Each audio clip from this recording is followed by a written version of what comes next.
नमस्कार विद्यार्थी मित्रों। इसके पहले के वीडियो में हमने देखा कि हमें तंतु कहाँ कहाँ से प्राप्त होते हैं। आज हम ये सीखेंगे कि तंतु होते क्या हैं और किस तरह उन्हें पहचानेंगे। तो आइए एक क्रियाकलाप करते हैं। सबसे पहले आपको क्या करना है, कोई सूती कपड़ा हो और उसमें से कोई तागा आपको बाहर निकाल लेना है। इस तागे के टुकड़े को मेज़ पर रखिए। इस तागे के टुकड़े के एक सिरे को अपने अंगूठे से दबाएं। तागे के दूसरे सिरों को इसकी लंबाई के अनुदिश, जैसा चित्र में दिखाया गया है, अपने नाखून से खींचिए। क्या आप इस सिरे पर क्या देखते हैं कि तागा पतली लड़ियों में विखंडित हो गया है। तागे के इस तरह से आप तागे को मेज़ पर रखिए, फिर ऐसे अंगूठे से खींचिए। आप देखेंगे उसमें तागे में पतली पतली जो लड़ियाँ होती हैं उनमें वो बाहर निकल आती हैं और उनमें वो टूट जाता है।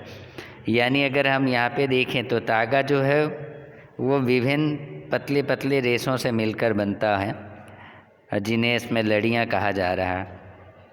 आगे अब हम समझेंगे कि सुई में तागे को अगर हमें डालना है, सुई में धागा डालते हैं जब आप, तो धागा डालने का प्रयास करते समय ज़रूर आपने ये देखा होगा कि कई बार जो तागा होता है इसका सिरा कुछ पतली लड़ियों में पृथक हो जाता है।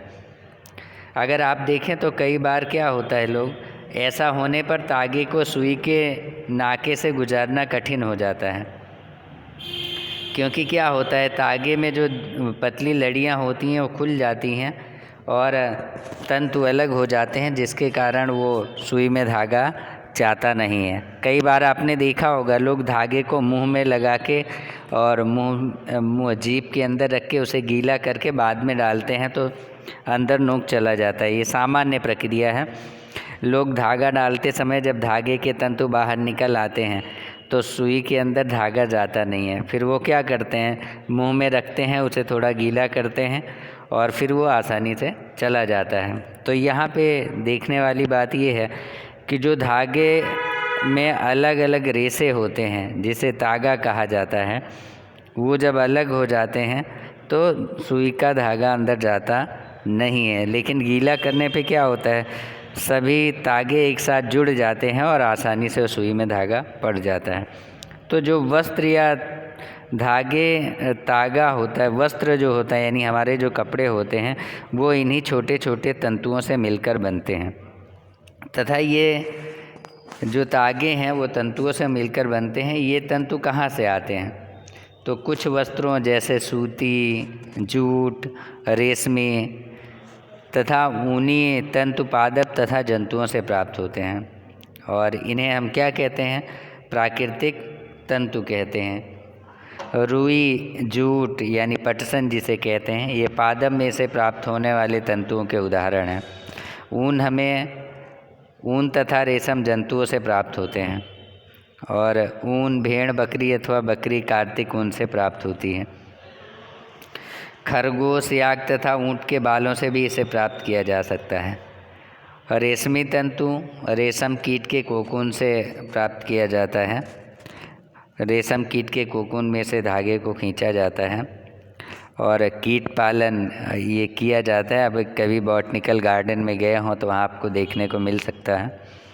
हजारों वर्षों तक वस्त्र निर्माण के लिए केवल प्राकृतिक तंतुओं का ही उपयोग होता था। पिछले लगभग 100 वर्षों से रासायनिक पदार्थों, जिनका स्रोत पादप अथवा तंतु नहीं है, से उनका निर्माण किया जाता है। इन्हें संश्लेषित तंतु कहते हैं, जैसे पॉलिस्टर, नायलॉन, एक्रेलिक, ये सब संश्लेषित तत्वों के उदाहरण हैं। आजकल मार्केट के अंदर आपको ज़्यादातर संश्लेषित रेशे ही मिलते हैं। तो अगर इस पूरे लेसन में हम देखें तो यहाँ पे 3 चीज़ें मुख्य हैं कि कुछ रेशे हमें जंतुओं से प्राप्त होते हैं, कुछ हमें पादपों से प्राप्त होते हैं और बहुत सारे रेशे संश्लेषित रूप से प्रयोगशाला के अंदर बनाए जाते हैं। तो इस तरह से 3 तरह के धागे होते हैं। एक प्राकृतिक जो जंतुओं में से प्राप्त होते हैं वो प्राकृतिक धागे, और दूसरे वनस्पतियों में प्राप्त होते हैं वो प्राकृतिक धागे, और तीसरा जो प्रयोगशाला के अंदर बनाए जाते हैं ऐसे संश्लेषित धागे। आजकल मार्केट के अंदर आपको लगभग सारी चीज़ें संश्लेषित रेशों की ही बनी मिलती हैं।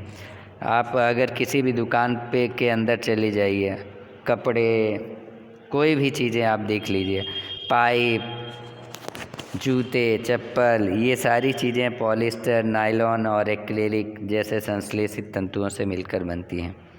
और अगर आप 7वीं क्लास में जब जाएंगे तो आपको ये डिटेल में दिया गया है कि किस तरह से हमें जंतुओं से और पादपों से ये रेशे प्राप्त होते हैं। तो विद्यार्थी मित्रों, आज के लेसन में ज़रूर आप धागे किन से बने होते हैं वो समझ गए होंगे, और हमें कहाँ कहाँ से प्राप्त होते हैं वो भी समझ गए होंगे।